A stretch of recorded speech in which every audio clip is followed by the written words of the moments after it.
Hey guys, what's going on? Juju1313 here at the Knife Network. Got another episode, if you want to call it that, for you. Today I'm going to be talking about the Bradley Cutlery Kumura line of Balisongs, or butterfly knives.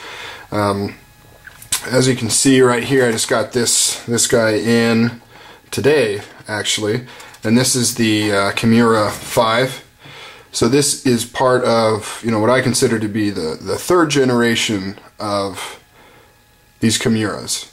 And just to kind of break that down for you, we have the Bradley Kumura 1, which is kind of the only one in the first generation, and it's a drop point blade. And then what they did is they made 2, 3, and 4, Kumura 2, 3, and 4. The only difference between 2, 3, and 4, all three of those, the handle design differs from the first generation, the Kumura 1. But all three of those, the only difference is the blade style. So I consider all three of those Gen 2. So here's an example of that. So this is the Kumura 3. So it's a Tonto blade. And they always go drop point, Tonto, then clip blade. So the 2 is a drop point, the 3 is a Tonto, the 4 is the clip point, this is the 5 of the third generation, so this is the drop point, then the 6 is the Tonto, 7 is the drop point of the third generation. If that makes any sense, or if you care. They've also got, they've got some limited edition ones. They did the rainbow style, I think, on the second generation ones, and the third generation they've got a polished black coating limited edition. In general, the Kumuras, I would have to say, are just completely kick-ass, really. If I had to recommend a Balisong for somebody, it would definitely be a Bradley Cutlery Kumura. Really awesome blades. Just superb craftsmanship.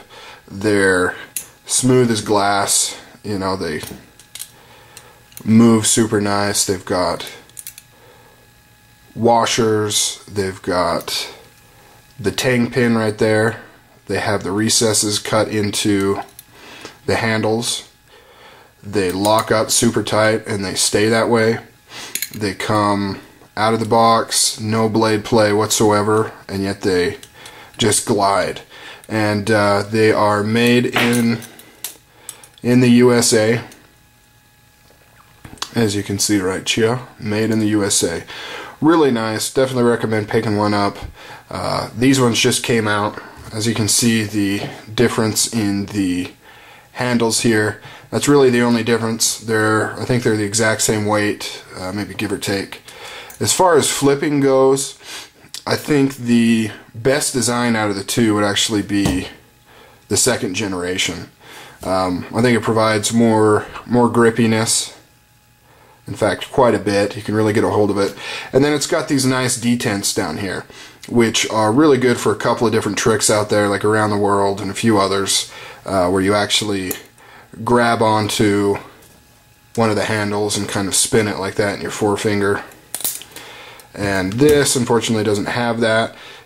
I don't think any of these were particularly designed per se for flipping in mind, I don't think, or at least this new generation, it doesn't seem like it. I do remember actually when I was, first got this about a year ago, I was looking into it, and I believe they did ask for some opinions on how to make it better from the first Kumura, and they did improve it with this design, but this one just kind of seemed like they went with a different look.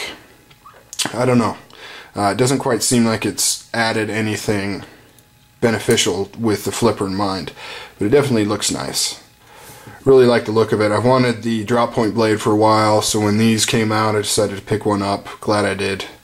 Kind of wish I would have went with one of the limited edition black ones, but what can I say? So that's that. The Bradley Cutlery Kumura line, excellent quality, excellent Balisong to get. I think it's a perfect weight for starting out. Not too heavy, not too light.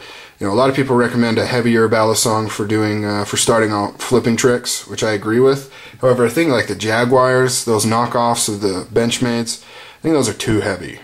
You know, to the point where they're smashing into your fingers and they just really want to fly around everywhere. But this is a nice medium weight. These are, I mean, they're not super cheap. They're, you know, they're not like a $50 Balisong, but you pick them up for about $100. But I think it's $100 well spent. I mean, you could waste your money on buying a bunch of cheap crap ones, or you could get yourself a nicer one. And I think $100 is more than fair on this. I mean, I would say that this is $150, $200 Balisong. Made in the USA, high quality materials. Everything fits together perfectly, locks up tight, both open and closed, smooth as glass. I mean, what more could you ask for $100? Really, really a nice Balisong. So bam! Pick it up, people. Later.